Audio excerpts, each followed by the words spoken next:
What's the difference between a Muslim and an Islamist? An Islamist is somebody that's looking to have Islam have a political role. So somebody that wants the government to follow Sharia law, for example, or that wants to change the way people interact with the state, or it's largely a political movement versus a religious movement. You think Islam is political more than religious? I wouldn't say more, but one of the differences between Christianity and Islam is that with Christianity, the state was completely separate. It was the Roman Empire. With Islam, Muhammad established his own state and conquered surrounding areas. So it was always the political and religious power were intermeshed. Is ISIS, you think, about the religion of Islam, or do you think ISIS is about something else? It's a bit of both, in the sense that there's a power vacuum and they're filling up that power vacuum. There was an issue with Shia and Sunnis where Shias were in power and Sunnis were not, and they were able to exploit that vacuum. But what they're doing, the way they're governing, is very, very Islamic.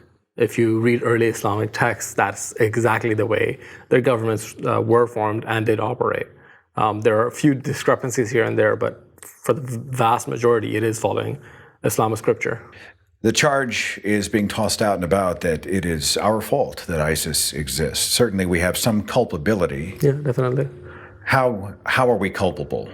In the sense of the instability in that area, it depends on how you define culpability, how you define geopolitics and backlash. So if Saddam had existed, for example, till today, then probably the Iraqi state would be stronger. There wouldn't be enough of a space for any revolutionary force, religious or irreligious. They exploited that space and we created it.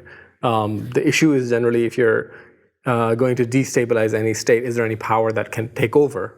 And we were responsible for destabilizing the state that existed in that area. The issue is that state was horrible and murderous and genocidal. So that's a whole different question, that should we or shouldn't we have destabilized it. I was against the Iraq War personally. But once you destabilize any regime, any form of government anywhere, people will try to exploit that. To that extent, we're culpable that we created the situation. But ISIS itself, I don't see how America is responsible for that. Can you tell me, in your opinion, what drives the brutality of ISIS? This isn't just we want to be the religion of planet Earth. This is we want to lock people in cages and douse them in fuel and burn them alive and behead them on international television. And can you speak to what drives that, you think? I can speak to it, but I don't know how accurate that would be. Just a personal take on it. Yeah, so the issue generally is that if you look at theocracies, if you look at 7th century ideologies or 1st century, or even before that, if you read the Old Testament, if you read the Quran, they are violent texts because they reflected an era where violence was normal. Muhammad conquered areas and enslaved women. He had his own sex slaves. Other people did that too. The same existed within the Old Testament, where Moses commanded that kill every woman except for young virginal women and keep them for yourself. So that was largely the tapestry within where all these religions were born. And this is more of a revivalist idea where they want to recreate that environment, where they believe that environment was the best environment ever. And since it's perfection, they want to go back to it. Does ISIS attract a certain ilk of people? Is there the disenfranchised, those who have been maybe cast off by their own families and cultures, looking to belong? I mean, they're recruiting all over the world, right? So not necessarily, I think. To a certain extent, yes. But there are a lot of people that are looking for something to belong to. That are looking to, say, be part of a revolutionary force that will change the world. And for a lot of Muslims, that resonates because they are identifying with early Islam. And the issue is a lot of texts that are being put out there by religious sources. If you look at Saudi Arabia, the version of Islam they practice is a very austere Islam, Wahhabism, and in which they advocate going back to exactly what Muhammad did. And so people that subscribe to that, they will see this as being fulfillment of prophecy. If you look at Saudi Arabia itself, 200 years ago when that whole movement started, they were very similar to ISIS. The early Abdul Wahhab that started Wahhabism, he conquered neighboring areas, he desecrated religious sites. He was very, very brutal, to the point where the Ottoman Empire intervened and actually killed him. ISIS is simply an extension of the same tradition. ISIS then is nothing new. In my opinion, no, it's not. What's the ISIS solution? What do we do? How do we fix it? That's a much longer issue, in the sense that we need to, if you look at most Muslims idolize early Islam. They view it as whatever Muhammad did was perfect, but nobody actually sits down and analyzes what the consequences of doing certain actions are. So Muhammad established a theocracy, therefore theocracies are good. But if you examine the history of humanity, regardless of religion, Christian theocracies, Hindu theocracies, Muslim theocracies always end badly, because you already have all the truth. Your dogma defines what should be done. If you don't analyze that, if you don't understand why theocracies are bad, you will keep going back to and repeating the same mistakes of history. In the Muslim world, there's no real curiosity of trying to understand our circumstances and why we are where we are today. Until that changes, I don't think this will keep happening. It'll become worse and worse and worse. So if I was to echo the charge I hear that Islam means peace, Islam means peace. Does Islam mean peace? No, it does not. What does Islam translate? It literally translates to submission. So submission to God. Meaning there will be peace if you submit. Not exactly. It's more of a submission to God, God's will. But peace doesn't really factor into it one way or the other. It's a political movement. It's a religious movement. Peace was not being sought in the beginning, nor at any other point. It wasn't about. It was about trying to change society in a way that Muhammad viewed as being best. Some things of those were perhaps positive, some were negative, but the peace thing is, I think, relatively modern, where people are trying to make it sound better, or if, say, in the 7th century, Islam had died down, and we were looking at it back at a historical phenomena, I don't think anybody would be viewing it as a religion of peace. Muhammad conquered certain areas in Arabia, then his followers went out and subdued the Persian Empire, Egypt, Morocco, the entire North Africa. If at that point it had stopped, and we were looking back at it from where nobody cared about it today, nobody would call a conquering imperialistic agenda as being peaceful. So one thing I'd like to add to that is that most Muslims may not actually necessarily identify with that. They may not be looking for war. They may not be thinking that this is what they want. They haven't examined their own traditions. Most everybody, you look at what your parents tell you, what your priest tells you, and you follow that, and that may not be going into detail. So without that critical examination, most Muslims may not even know that Muhammad was a warlord or Muhammad enslaved people. They only hear a certain view that may not be historically accurate. So what, they are practicing the tradition of Islam without really being aware of the religion of Islam? To a certain extent, yes. Sounds like many Christians. Yeah, exactly, it is. The only difference is that with Christianity, the seriousness with which people take it and the percentage of people that take it very seriously and the intermingling of state power is very, very different.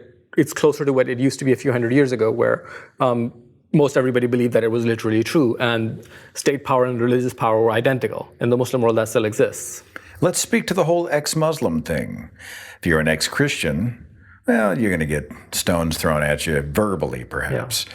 But if you're an ex-Muslim, for many, the consequences are much greater. Yeah. Can we speak to that real fast? So it depends on where you are and who you're surrounded by. So social context matters a lot. There are people who have been able to get out without any real issue. Their family accepted them. But on the other hand, there are people who have gotten death threats and who, if it have had to go into hiding, for example.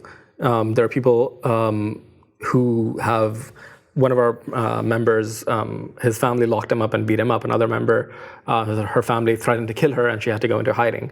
So experiences vary depending on how conservative your family are, how seriously they take it, and which part of the world you're from. And to a certain extent, education and socioeconomic conditions factor into it as well. But if you look at the religion itself, it specifically says that apostates should be killed. It's a way of controlling.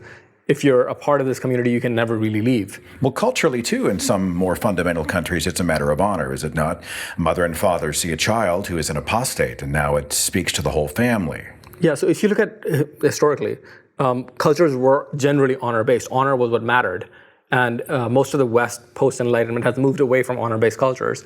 And most of the Muslim world hasn't done that yet. Faisal Syed al-Mutar was talking about how that Christianity had hundreds of years to find its enlightenment. Yet here we are in the age of the weapons of mass destruction, the nuclear age, the nuclear bomb, the dirty bomb, whatever.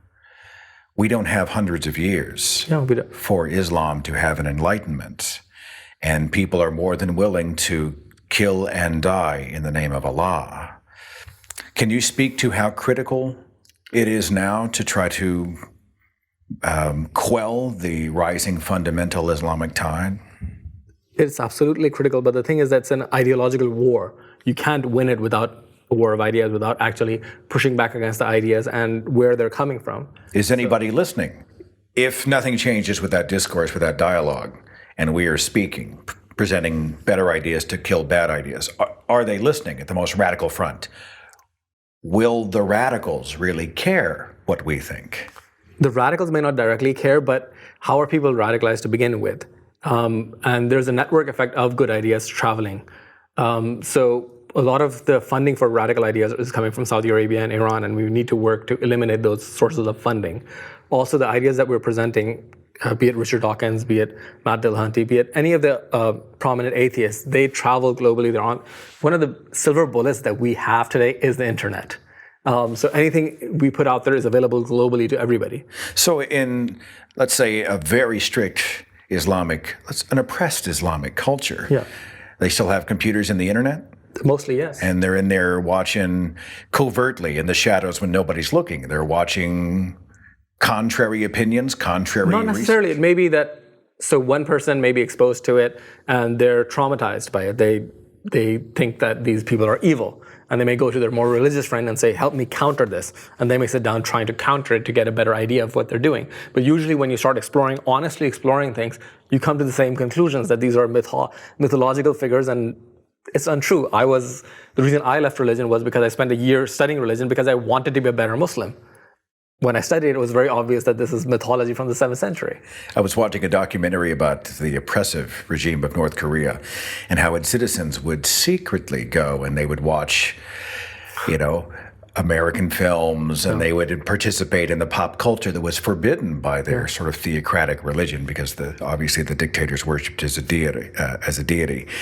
And they ached for freedom and the internet became their conduit. Is there a subculture of... Yes. Also, most of the Muslim countries aren't as oppressive. So you have Saudi Arabia, you have Iran that are far more oppressive.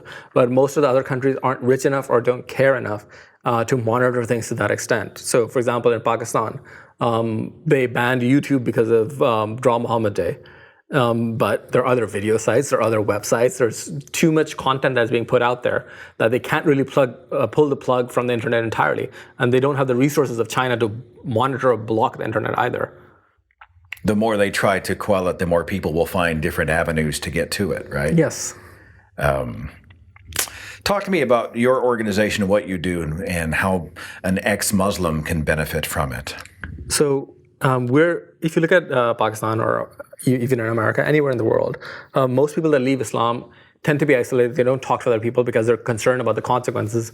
Islamically, for example, if you're married to somebody and you leave the religion, the marriage is automatically null and void. So spouses may not talk to each other, siblings may not talk to each other. So we're trying to change that dynamic where people no longer feel alone. You have other friends, you have people you can hang out with, talk to, share experiences with. And usually what happens is when that dynamic changes, people have courage to make changes in their life that they actually want. We have people that were in relationships with conservative Muslims but were atheists and have left those relationships or have moved out and are independent. And what happens is there's a network effect where one person does it and then their siblings, their cousins, their parents, it expands very, very rapidly once you see that it's possible to do a certain thing. One person in our group, she was able to convince her father to leave religion. Her father's an atheist now. But as a result of that, he's now talking to his cousins and his siblings in Pakistan, and he's not overtly saying I'm an atheist, but he's poking at them about issues within religion. Why do you do this thing? Why is this? This sounds wrong, and that provokes further ideas. So the benefit of a war of ideas is we have the right ideas, and they resonate with people when they're actually exposed to them. what we're trying to do is create local communities. You're actually interacting with people, meeting people. And we've had people that have moved in together, roommates, and we've had relationships develop. And there's a couple that recently got married. Both of them are Egyptian. Both families think they're devout, religious, and they're both atheists. They met through us, and their family doesn't need to know. This is like an ex-Muslim Underground. harmony, yeah. Well, generally, dating is not the focus, but it has happened. Look, we're talking about relationships. We're talking about community. We're talking about the things that human beings crave. Exactly. And that the church and religion does very, very well. Yeah. And when you leave a religion, you lose that sense of belonging and sort of, for lack of a better word, fellowship, to be able to spend time in conversation with people of like mind. Exactly. So knowing that you're not alone, knowing that somebody has your back if you're in a tough situation. We've had multiple times where parents kicked out children over issues like this, and they called us. I got a call at midnight that I'm on the street, help. And we have communities in about 15, 16 cities now, and we have people that we can call and say that, hey, can you spare a bedroom? Can you spare a couch? And we've had multiple times where people were in need, and they were able to reach out and get the help they needed. And the benefit is those people themselves being a part of the community, already meeting other people, they understand that they have support, they have help, they have people that care about them. When you see the headlines with the most radical fronts of Islam on the move, and you see this long tunnel we have to walk to get to a more rational world, do you see any light at the end of the tunnel? Is there hope? Yes, definitely. As I said, with the internet, it's been, so 2 years ago when we started, it's been about, our anniversary is actually next month. When we launched, the average discourse within Muslim communities was that atheism is a Western phenomenon. You don't leave the truth once you're a Muslim. You're always a Muslim because it's the truth. Our existence was not acknowledged. We were called Zionist shills. Now this year, the Muslim Students Association, they have an annual convention. And at their convention, there were 2 different talks about the problem of atheism within Muslim communities and what can they do to prevent misguided youth from leaving religion. So if they're speaking to it on all fronts, it means that it's something they're presented with on all fronts. Exactly. In the Christian church, they do the same thing. How do we get the young generation to come back to church? The reason those books must exist is because the young generation is leaving in droves the church. So you don't think it's a hopeless fight? No, I am actually very hopeful. One thing I'd like to emphasize is this is a long-term ideological war. It won't be, there are no short-term fixes. It's going to take many, many years and a lot of us working together, but I do think it's inevitable.